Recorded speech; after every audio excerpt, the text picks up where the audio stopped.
I am going to switch to sharing my entire desktop so you'll have something to look at.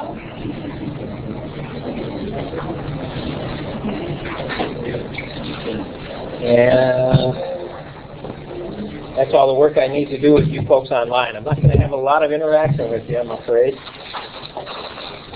because I have a room full of people to interact with. Real people. I didn't say that right. You just pretend you're online. I'm sorry? You just pretend you're online. Well, you know,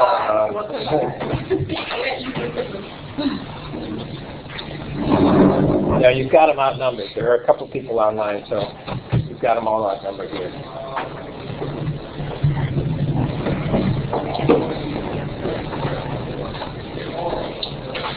Hey, don't trip over anything. That's a big deal.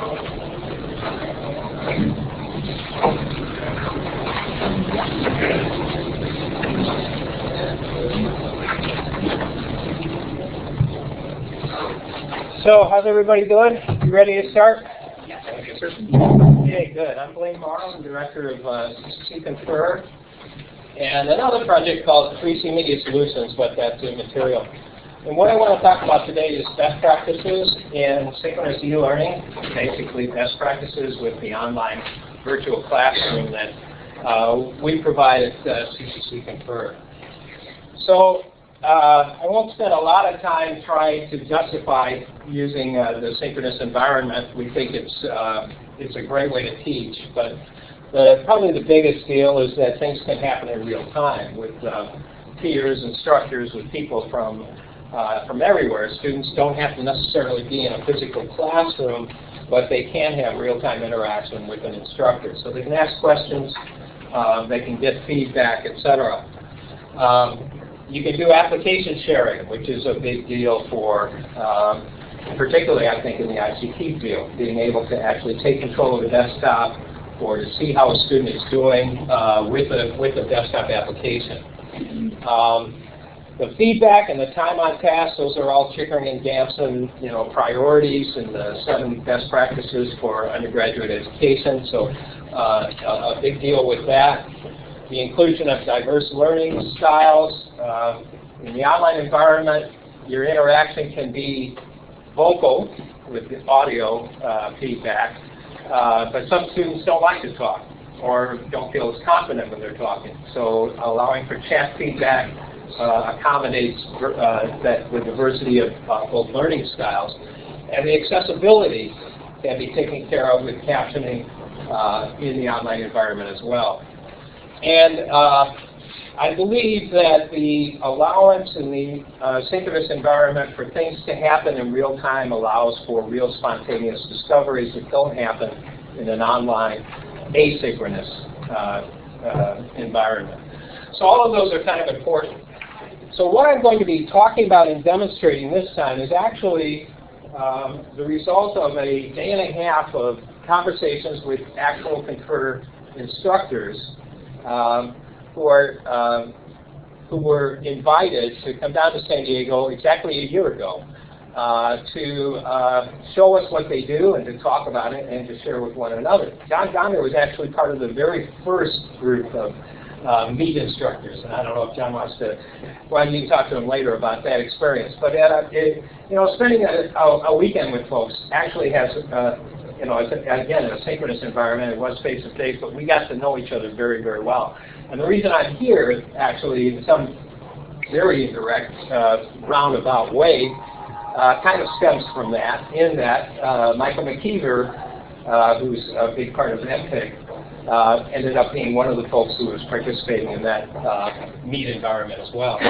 So anyway, what we decided to do is to kind of look at the tools in the virtual environment toolkit and see what are the best ways to use it. What are your experiences? So the folks who will be presenting are not me, but the actual instructors who are using this. So one of those is right down the hall here, Donna Ivestone, who presented on using, no speakerphone. If you're the presenter, just you can't do it. With students, if they want to listen and put you on speakerphone, that's fine. But if you're going to be talking for an hour, don't put yourself on a speakerphone. And, use a headset if you're going to be talking for an hour. Because, so the other day, coming here, I had a 10 o'clock meeting, and I had an 11:15 plane flight.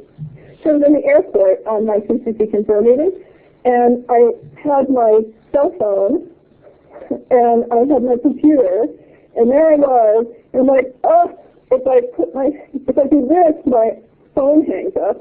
And so I couldn't do this, and so I had one hand to type in the chat room, like a headset. So the point there is that you do have a great audio tool. It's great that it's actually the one thing more than any other that reinforces the fact that this is synchronous and that there are people present. Because students are allowed to talk and they can hear your voice. And your voice is the real indicator that you're there, that there is real presence, human presence. But the problem, first of all, with the speakerphone is generally that there will be some distortions, and the speakerphone, of course, catches everything, right? So a door slams, a dog barks, or somebody honks a horn, baby cries, whatever is happening in the background tends to actually get picked up and therefore to distort some of what your message is. So except for occasions like this one where I'm walking around and I actually do want to pick up feedback from the rest of the audience, we are using a Polycom, and we're using that for all of these. In fact, what's kind of nice about these particular IP headsets is how portable they are and how simple they are to set up. They plug into your USB port, and they're terrific, really terrific. I'll pass this around just so you have a chance to look at it. But in terms of real headsets, if you're willing to invest, if you're going to do a lot of this, I really recommend using a quality voice over IP headset. USB is better than the stuff that sticks into the two little mini audio mic and out. A USB headset will reduce distortion. It's self-powered. I happen to really like the Plantronic CS50 USB port. I also use one of these for my phone, CS50, but not the USB. They're great. They can hook right over your ear, like so. And they're self-powered, and the distortion is minimal. I use this daily. I use it all the time. And they actually also do make a, what do they call it, Bluetooth version, so that it's, yeah, all of these are wireless. This is wireless as well. Bluetooth is kind of sort of an added extra with that. So using a headset is kind of an important part. If you're going to use the audio tool effectively, obviously having a phone cradled on your between your shoulder and your ear is not the best way to be able to type and interact with students and present at the same time as well. And then Donna made a very, very good point about silence, because one of the things that happens in the online environment with the virtual classroom is that since you can't see students, you don't always have a sense that they're really listening or paying attention to you. And a lot of times it feels like you're talking to a wall, or that it's more radio than it is television. You know what I mean? And she makes a very good point about allowing for silence in the online environment. And actually there's a good demonstration of that here. So I'm going to be patient and let it happen.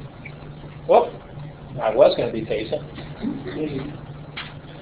Okay, do it. I wanted to start this morning by just saying how cool it was for me to build on my phone. I'm hoping to share with you. I'm going to talk about posted in the course, and I'm going to follow all these first episodes, posted in the course, and I thought, oh, this is so exciting. And so it was really neat to be able to start in the morning. And when I wanted to do it this morning to start off, it's just a bit more temporary. I have planned the game, or how those trouble the children go, is it better than you expected, harder than you expected, and what would you do differently next time? So I'm going to pass the mic over to you all.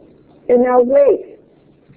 Well, something good happened. I think that the recording process came out better than I expected. I'm recording machine. And it just took a lot of time, but I had to do a lot of things twice, and the second time it went much smoother. So I think with practice, like anything else, this whole process will get smoother. But I did have some questions about backing up, which I may bring up later. I'll let other people speak.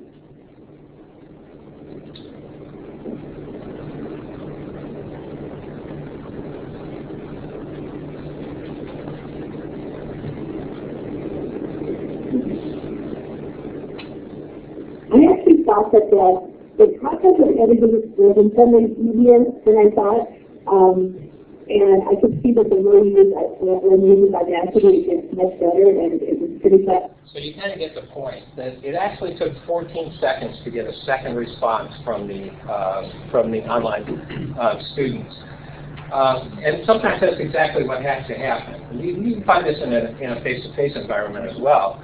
I'm the kind of instructor who tends to get nervous around silence, and so, you know, I very often have to tell myself, count to 30, you know, before you move on or provide the answer, to ensure that you're allowing students to actually have a chance to think things through and to gather their thoughts enough to actually respond. John? And in the face-to-face environment, you can be silent, you can be looking around or right, writing exactly. a comment. One of the things that I've done sometimes in my online lectures is take a few seconds maybe to make a few notes about what the person just said. When I lecture, I typically have that blank PowerPoint or blank pages in my existing PowerPoint, and I'll throw a new slide in there, type a little bit about what they said, so there's something going on, so they don't think I dropped off the planet. Exactly. It becomes a lot of pressure on you in some cases in that environment to make sure that they have something to look at, or that they don't think, my connection must be dead. All that silence is actually threatening to them as well as to you, I think. So, yeah, just a few things about audio. In my opinion, it is the most important reason to be going online in a synchronous environment is that you have the ability to speak directly to your students. So without audio, I think the virtual classroom loses its impact. So it is the most important tool for delivery of content. It definitely increases social presence because your voice and the voice of your students actually allows you to believe that there are real people at the other end of the internet or wherever they are. And I've mentioned already that it does accommodate diverse learning styles, allows for a lot of things to happen there. One thing, if you're using audio, if you're using visuals for your content, like PowerPoints, et cetera, use your voice to explain what's going on. Don't throw a lot of text at them and then read it to them, but instead throw in your bullets and use your voice to actually explain what's happening with it. Allowing students to put their phones on hold in the virtual environment can sometimes be quite annoying because you'll get the music sometimes from the home, and then the rest of us are saying, how do we turn that thing off? So just tell them, don't put your phone on hold. And particularly if you have a lot of students in your online classroom, allowing them all to speak at once allows for too much noise. So you have the virtual hand, have them click on that, raise their hand so that you know to say, okay, it's your turn to speak. Go ahead. When you're doing a virtual class and you're doing things without having the students put it on hold, you're going to get all of their noises from their environment. Hopefully they're in a quiet room, but then you have the kids running in and you have those parts. They put it on mute. Yeah. Mute. Oh, I'm sorry. Okay. Yeah. Ask them to either mute their phones or, they can mute. The star 6 will actually mute on the telephone. You're not going to get anything anyway. Sorry. Yeah. No, unmuting can be a little bit of an issue. And then, of course, if you're using simply voice over IP, you give essentially the phone privilege or the talk privilege to one student at a time, or you can allow for up to 6 simultaneous talkers. That's really up to you. So some of the caveats here, remember that if it's heard in the classroom, it's a very transient kind of content. In other words, you may have to repeat it in order for students for it to have lasting power in terms of learning potential and all that sort of thing. Audio should not be the only option. Some people hear better than others, and some people retain what they hear better than others. So being able to reinforce that with visual or with text can be very important for the learner itself. And it is certainly true, and I think we'll have a couple of demonstrations of this a little bit later, that some of your students simply are self-conscious about their voices in an online classroom. They're much more likely to use chat than to actually speak up in the virtual classroom. As much as they appreciate hearing other people, they're just a little shy about doing it themselves. So that's one of the caveats there. It shouldn't be the only way that things happen. Then, of course, there's the webcam.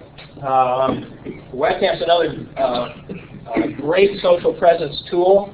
A lot of ways to use it. Michael McKeever, who's one of the MPIC folks, talks about how he uses it. Comment about with my camera of my classroom. Students have asked me to use a camera, a webcam. Sometimes I didn't always put it up, but they ask me to use it on a regular basis because they feel more connected. And at times I'll have it on me, times I'll turn it around, put it on the classroom. Students can see the other students in the classroom. And during the break, I'll turn it on the window. As outside my classroom, the students can see everybody who's walking outside. So it gives them a sense of connection. And they do kind of, feel it more of a presence there, as we were talking about. I want my outside folks to feel that they're really connected. So one of the ways to use the webcam is simply to allow students to recognize that there actually is somebody at the other end and to see that person. And if you're using it in a classroom, Michael happens to teach with remote students and actual physical students in the same environment. So he'll use the camera to show the online students that there actually is a room full of people at the other end. But one caveat, and Larry Green discusses. I use the webcam in the meet and greet 5 minutes. And then after that, it's just my voice. There were bandwidth issues. It seemed to work a little better without the webcam once I started getting going with the problem. And as long as they see my face once, I'm not that good looking, so, they don't want to see my face the whole time. And I think Larry's got a good point there. He mentioned bandwidth issues. Video does take a lot more bandwidth, so things will slow down if you're using particularly multiple cameras. If you allow the students to use their cameras to show themselves, and you're on there too, there's bandwidth, and there's also just screen space, right? How much screen space is being taken up by the images of you and the rest of these folks? And how much are you trying to use to actually show them your own content? So I think that's a good point. I would not use a webcam throughout a lecture. Very, very seldom do I ever actually do that. For one thing, I never remember that the camera's on, and I'll end up doing something that I'll be embarrassed about. I remember I was doing a desktop seminar, I don't know, a year or two ago, and desktop seminars are at noon. That's why they're called that, I suppose. Anyway, so it's lunchtime, but I decided, well, I really don't want to do this in an empty stomach. I'll go get some food real quick, and then I'll do my webinar. So I did. I ate. I watched everything down, and I'm giving my webinar, and I've got the webcam on, and I'm talking to everybody, and then I forget that the webcam's on. I'm still doing my stuff, and I realize I got something, and I start scratching. You just forget that stuff's going on. I've also seen folks with the webcam on who are lecturing, and then they get up, the webcam's in front of their computer, they'll get up and walk around the room. So now the webcam is picking up an empty chair.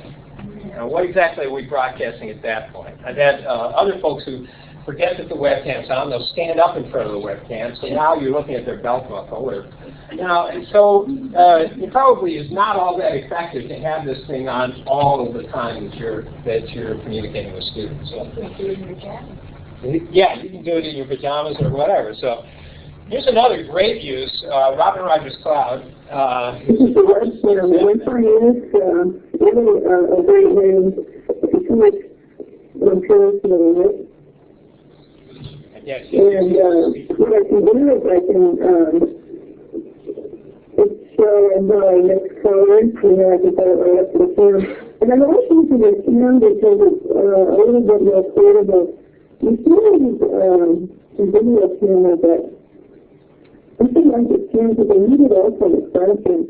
And I'm working on actually doing demonstrations in the classroom using the video cam on computer. If I can get access, internet access in the classroom, I can use it.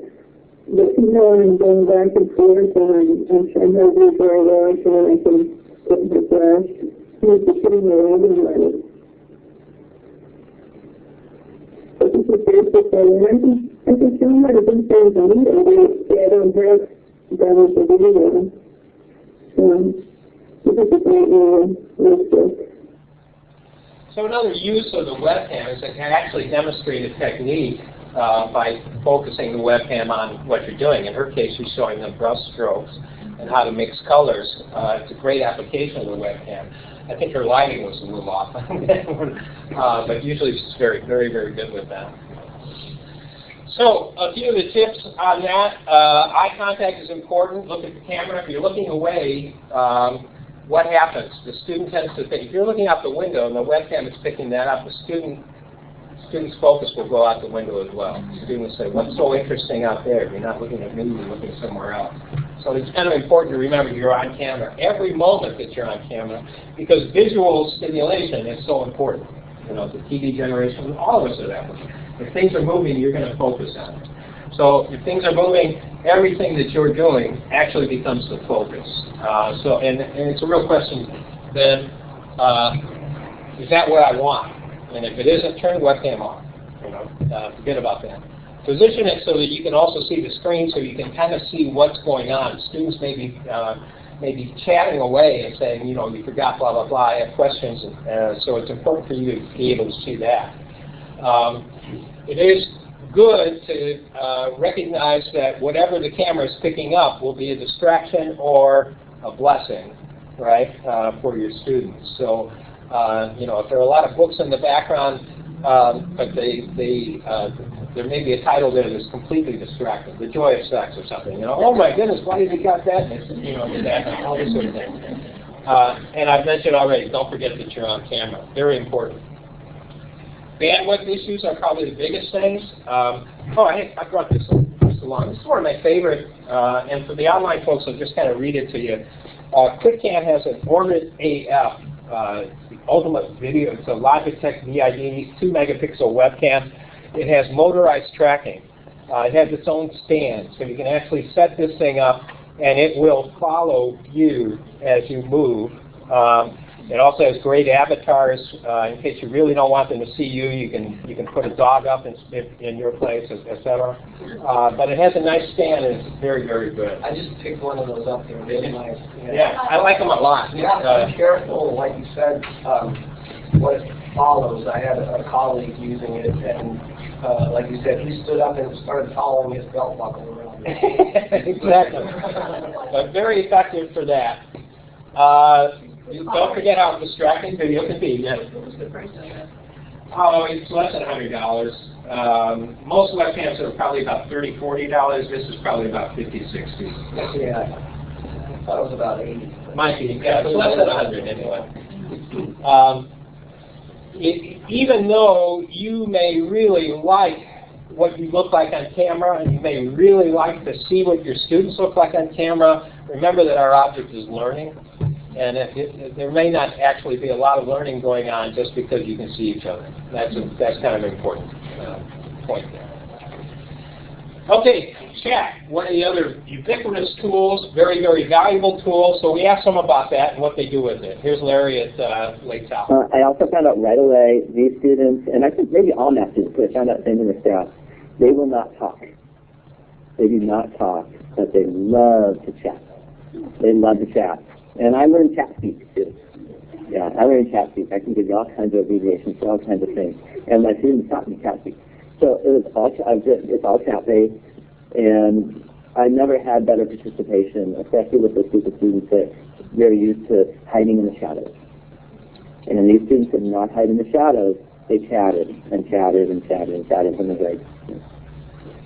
So this is the era of Twitter and text messaging.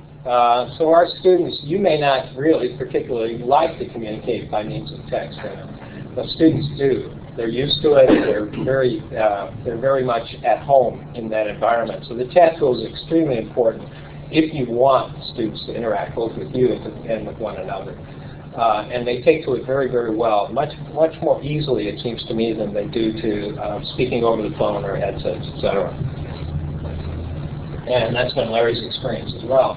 Here's Donna again with some tips about it. Good point. But the bullet points also serve as chat room talk. Yeah. Right? So when there's the silence and you're waiting, there's the chat room. And so sometimes, you know, I'll have my second machine that's monitoring that doesn't have Donna as its name. And so then I'll go and type something. Right? So, I mean, that means, like, really seriously multitasking? But, I mean, usually it's not fun, but I think the silences are very powerful. And, you know, the thing that's easier to manage and have good fruit come out of than the talking over. The talking over each other when there's some people on the phone and some people on voice is hard. And there's something about the silence on that too. It's just this pausing and waiting because usually I'm the one that's interrupting whoever has started a little late. It's almost always the presenter. So Donna uses, and this is a good practice as well, she logs in with one machine as herself as the instructor, and then she'll log in as a student or participant from another machine. Well, the participant can log in without being the instructor. In other words, with an ID that makes them seem like a student at least. And therefore, she can see the chat room. She can start conversations in the chat area that might actually enable more conversation than if she were the instructor starting the same conversation. So it's a little trick that she uses there. And Larry. The counselor set the rules. In fact, they had one instance where one of the students asked the other student on a date in the middle of a CCC Confer session. So it was a learning process. It was the same room, but it was usually CCC Confer. And what the student didn't know is that I get to see everything they're writing. So yeah, it's just a little bit. So I learned a little bit on, you know, setting boundaries, setting the rules. Other things is big rule: you can never diss someone else for trying. Okay, and I don't, but a student can't do it to another student. That hasn't been mentioned here, but I'm hoping that you all have the same rule, that you're allowed to give comments about other students and always have to be positive. Okay, so you know, sometimes in a free chat environment where people are allowed to send private messages to one another, they'll send private messages like, would you like to go out tonight? Or can I get your phone number, et cetera, et cetera. Or even, as Larry was mentioning, something that might be a lot less respectful.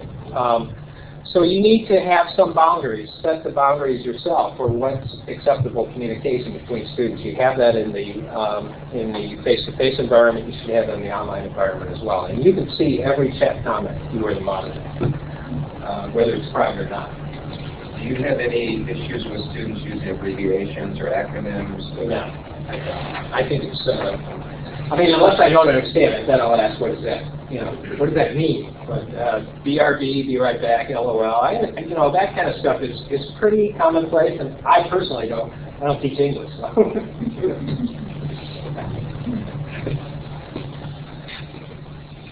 Okay. Chat is my favorite feature.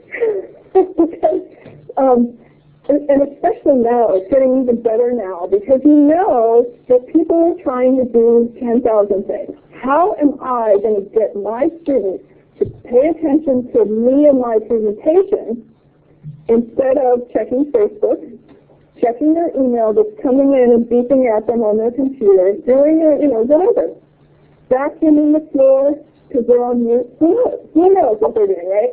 So chat, I find, to be a great response to this, because we can get students talking.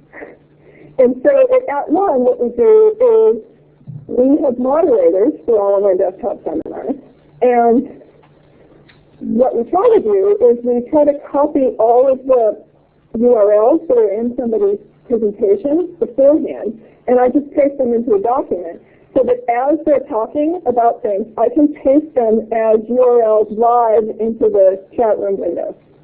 So they're a clickable entity right from there. So if you're going to do that, make sure you put the Okay, and then there she was saying if you're going to put URLs up, you have to use the full address, the HTTP, et cetera, et cetera.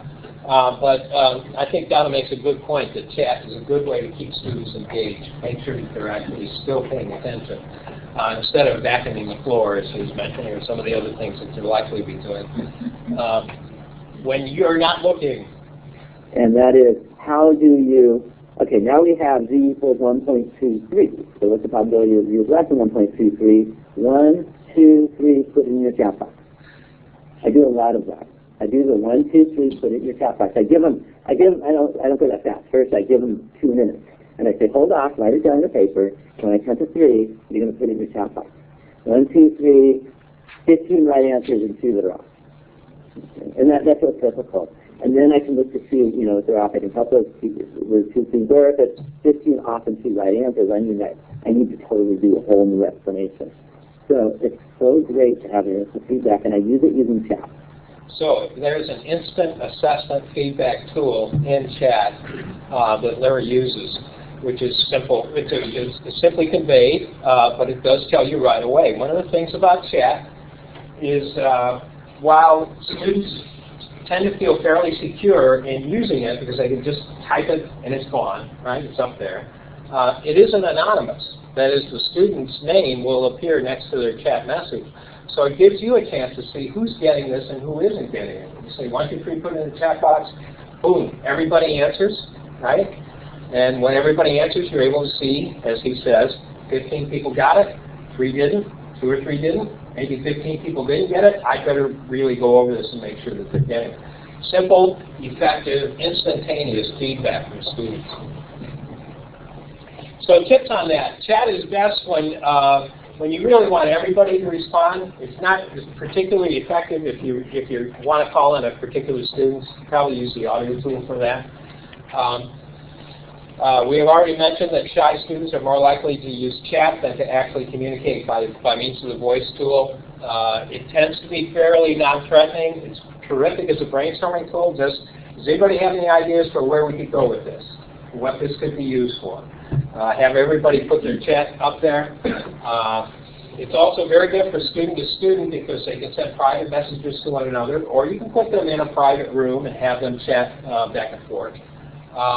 But it's very important for you, if you expect students to use the chat area, never give a student a tool that you don't want them to use or that you're not going to pay attention to, right? So if they're using the chat area, now it's important for you to monitor what's actually happening with them. Okay? Yeah, I have a question about that. I think she mentioned she had also had maybe a moderator working with it. How do you, I'm having trouble visualizing how I'm doing the audio discussion and monitoring the chat at the same time. That's the real challenge, isn't it? That's the real challenge. Most of us don't have the opportunity to actually have a teacher's aide or a monitor or somebody else along with us. Donna has one with that one because that's kind of what they do. We usually have a presenter, and then one of them serves as the chat monitor. That is the real challenge. This is one of those juggling acts that you have to kind of get used to. It's like if you're presenting, you also have to be looking. And you notice that right now I'm presenting, I'm not looking at anything that's going on with our online students. They could be saying, I can't hear a word you're saying, the video's not coming through, et cetera, et cetera. I'm paying no attention to them. And I'm sorry about that, folks, but ordinarily, in a real online environment, I just would have to be able to see everything that was going on. So I'd have another monitor here and I'd be looking at it. In fact, that was my plan this morning, except I had to give up that other notebook for one of the other presenters down the hall. So, yeah, you've got to do that. You've got to be able to do all of that in this particular environment. And sometimes that can be a little overwhelming. Many times what we discover is that an instructor who wants to use this will start out using 1 or 2 tools and that's it. Maybe I'll use the whiteboard. Maybe I'll just use it for PowerPoint until I get really comfortable with that. Now that I'm comfortable, okay, I'll introduce the chat. We'll see what goes from there. And we'll go on from there. Because after a while, if you try everything all at once, first of all, you're going to look stupid. And that's the worst thing for an instructor, right? Don't embarrass me, right? But introduce them little by little, and I think you'll get through. Well, I think there's room, as Larry did, to you initiate the chat through audio and the students respond through chat, that seems pretty easy to. Oh, yeah. I see what you're saying. Are you actually going to be typing away and talking? No, I almost never do that. Yeah. Almost never do that.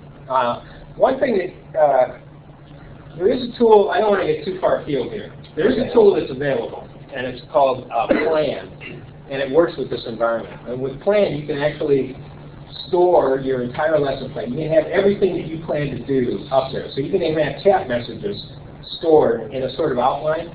You move along, you click on this thing, and a big chat message gets thrown into the chat area without you having to type it, because it's already been planned there. There's a way to do that. It takes a lot of extra work. It hasn't been the most popular of products, frankly, but I love it. I tend to use it when I really want to look fancy. It takes a lot of work. Yes, here are the caveats with that. First of all, you don't have a lot of real estate in the default Confer environment. You can change the view so the chat kind of takes up a bit more of the screen. But just remember that chats, if there's a long conversation with chat, it's going to flow off of the screen. So you won't get the beginning, you'll get the end, et cetera, et cetera. You've got to, move up and down. So it's not really possible for students to follow a long conversation that's taking place only in chat, right? Because it's simply gone by the time you get to the end of it. If you have a large class and you ask everybody to chat, well, you're going to, again, you're not going to be able to really monitor all of that. So you're going to have to sort of say, well, 5 of you go here, and you guys go here, et cetera, et cetera. Remember, you're not going to get Shakespeare, in a text environment, in a chat environment. You were asking about abbreviations and all that sort of thing. People don't spell that well when they're trying to type away, in a conversation. Things are going to happen there. Don't get really hung up on, on what kind of prose is coming out from a chat conversation. Larry's point is a very good one. Set some ground rules. Don't let students abuse this tool. And obviously don't abuse it yourself. Okay, so then we asked about the archive tool.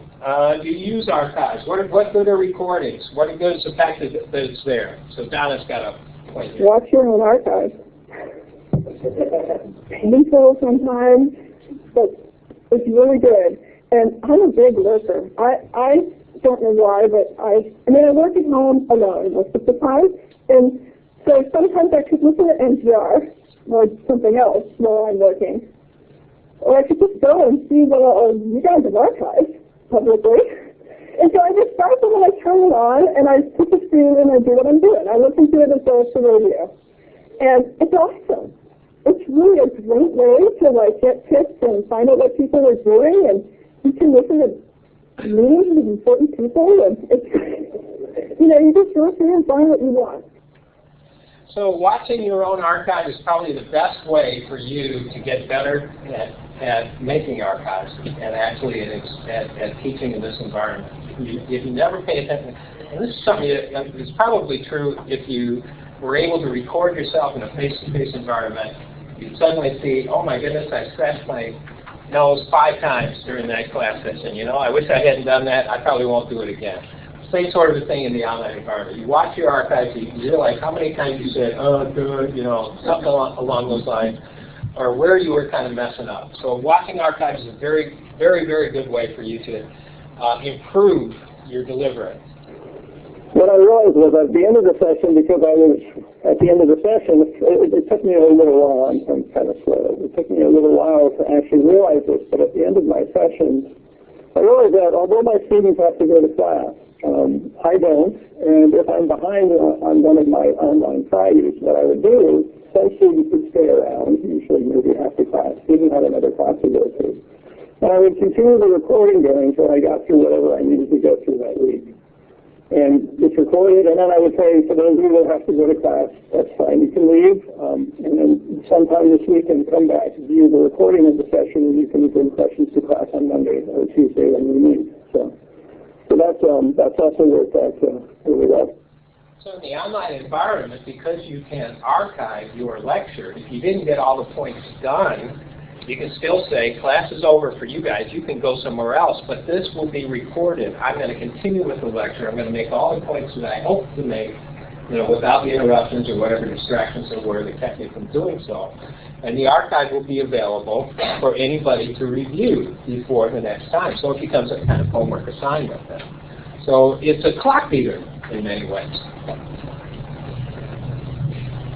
I have a question related to that. Yes.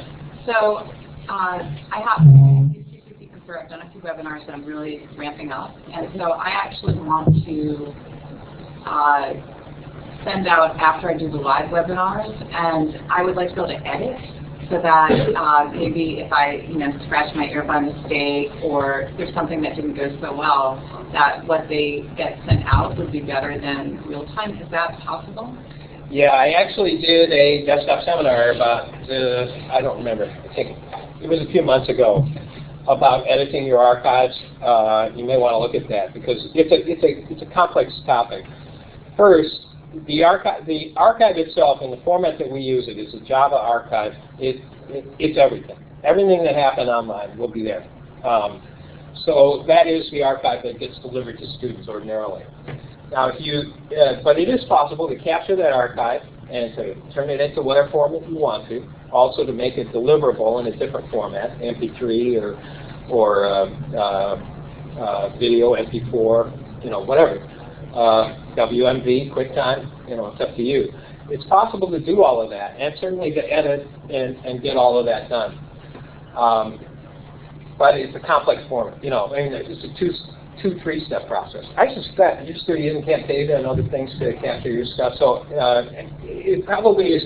There are good ways to do it, but I would look at that. It's a separate lecture, and it takes me a long time to. So you have a webinar on that? Yeah, where can I get it? You can find it under webinars, I believe, at the CCC Confer site, or email me, and I'll send you a link to it. Would you like me to do a current update, like 10 minutes on what I do and send it to you? Sure, absolutely. I'd love to hear what John does. John does a lot of synchronous. There are ways to capture what you're doing as you're doing it, and of course that's why we have the archives to begin with. But yes, it will happen quite often that you will, there'll be stuff in there, there'll be interruptions, there'll be things that happen. Now you can pause as you're making the archive. You can pause the archive and go through your coughing spell or whatever. But it's also, there's inevitably a lot of noise, and there are some really good things that you want. Get rid of the noise, deliver the good things, and it's also possible we have a free service for delivering RSS. 3C RSS, so you can actually make it a subscription service to anybody in whatever format. That's pretty convenient. Let's hear what Donna's got. I think that having an archive is, for a lot of sessions that I do, one of the most important parts of having a session. Because I would like to be able to reuse it if possible. And so the first step is to remember to start recording. It's an important one. If you want an archive, remember to hit record.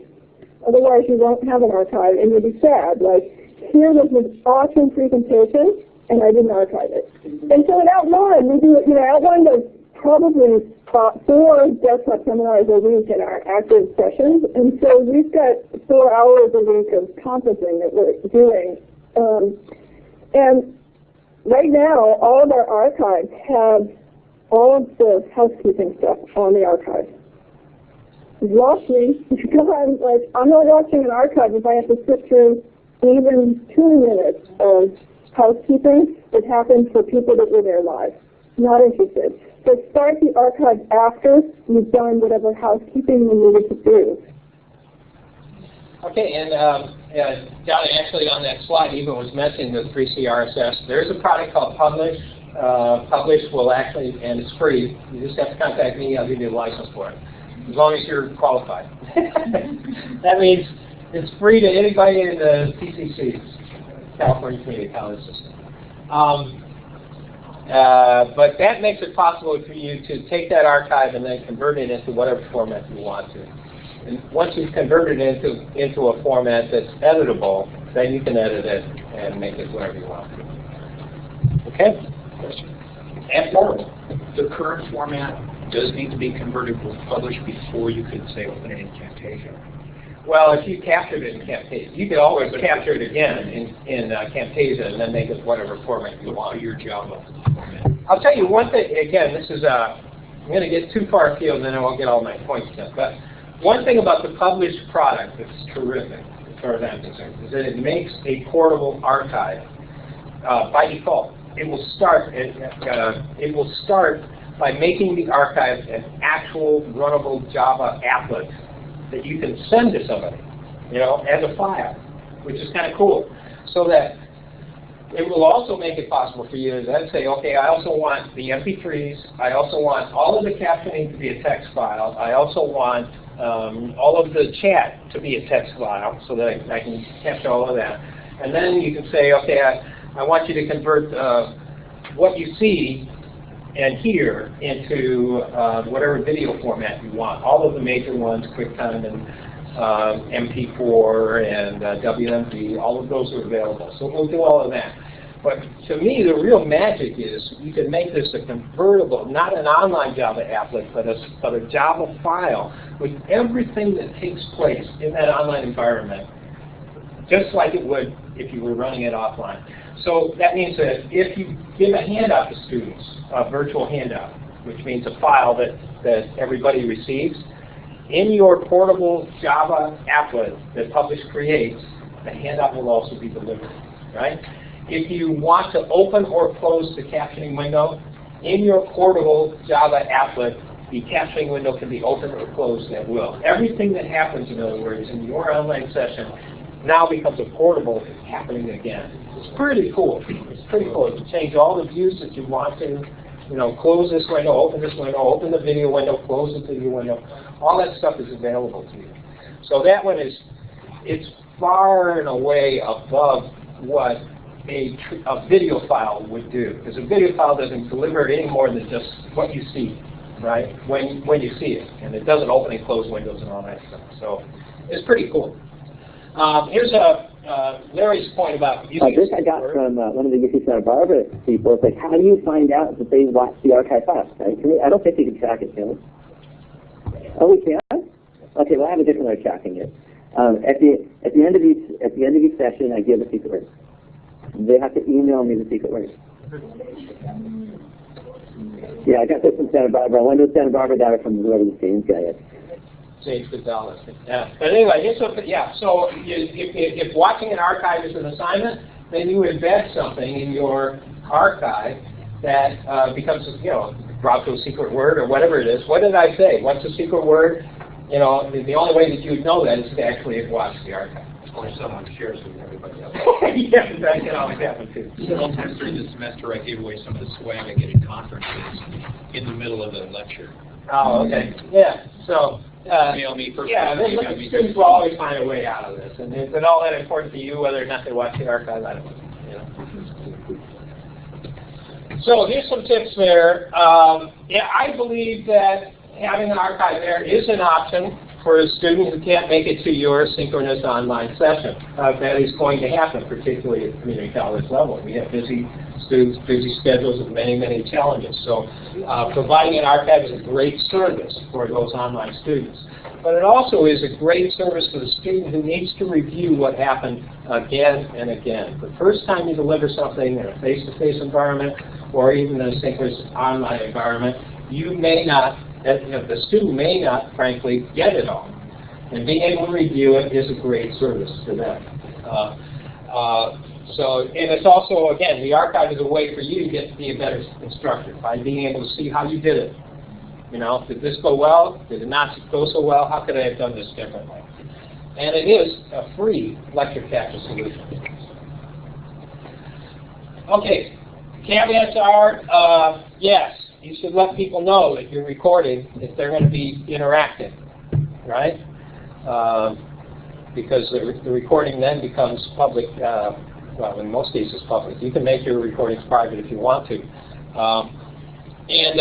You may discover that once you make archives available to students that they stop coming, right? Because they figure, you know, I'll just watch the archive. I don't have to be there for the real session. That may be that may become a problem for you. So you'll have to do something about that. You may have to react to that. Some things about keeping students engaged. Oh, I'm almost completely out of time. You know what? I'm going to kind of skip through the rest of this stuff. I won't play the videos, but I'll at least kind of summarize. You do need to set the tone online. It needs to be an active tone. When things are not moving on the screen and all you're doing is talking, students tend to discover that it's possible for them to start doing other things. They'll check their email, they'll go somewhere else. Okay.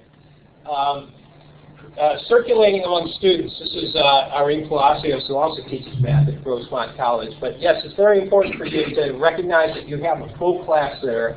And so being able to look down the roster and say, you know, John, what's your opinion about that? And then go to somebody else the next time so that you're keeping all of the students kind of engaged, or at least on their toes as far as that goes. Same sort of a thing, acknowledging students' presence. You can see when they log in. Their name shows up in the roster. Yes, you have to have your eye on that, all that sort of thing. But once they log in, say, hello there, welcome to the class. Just like they're coming into a party at your house, right? You know, just treat them as decent guests and say hello to them and interact with them that way. Irene makes the point about keeping things moving. I do think it's important. We had a few miscellaneous things. Deadlines. You know, we mentioned earlier that the archive becomes a way for you to extend class time. But I think it's very important in an online environment, just because you didn't get things done in the hour that you told students you'd be online, it's still important for you to say the hour's up now. We'll do it again some other time. Either look at the archive, but respect the deadline for what it is. Students have things to do, just as you do. So even if it doesn't, you get technical difficulties, try again some other time. But keep that deadline the way it is. Some points about disaster recovery. Grace has there's a cue here about disaster recovery. Crashes and recoveries. The bottom line for both of those is call us. We have the best client services. Bar none. John, I think everybody will tell you that. We have the great people here. Yeah, they are terrific. So things go wrong, call us. Don't just bite the bullet and say, oh my goodness, this thing doesn't work. It does work, and we'll find a way to fix whatever the problem is. So we'll take care of that. And students can also be very helpful with recovery. Things go wrong. If your computer crashes because you've been messing around, there's not a whole lot that we can do about to fix your computer. But you may be able to let other students say, you know, would you mind telling the online students that I'm rebooting and that's why they can't see me anymore? You know, things are going on there. So go on with that. Mark makes a point about what privileges to give, and it's very similar to the point that I was making. If you're not comfortable with chat, don't give it away yet. You know, don't give them whiteboard privileges if you don't want them drawing on the whiteboard. You know, if you're not real comfortable with that.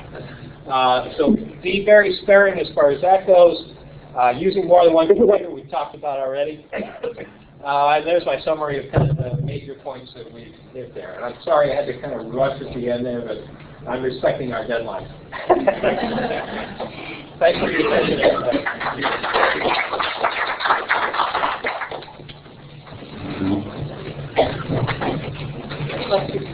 Blaine? Oh, good. Is this what you were using to record the voice, your Polycom? Yes. Oh, okay. Yes. And I'm going to stop the recording right here. Oh, my goodness. Thank you. I got a certificate. Wow. Good. Thanks, Gordon. Oh, yeah. It's BMORL, BMORR. Yeah. Okay. I've got to give you the picture because I was having this. I'll just right here. Oh. So let's just make her name recording for the presenter. Oh, forget about that. I was really good though.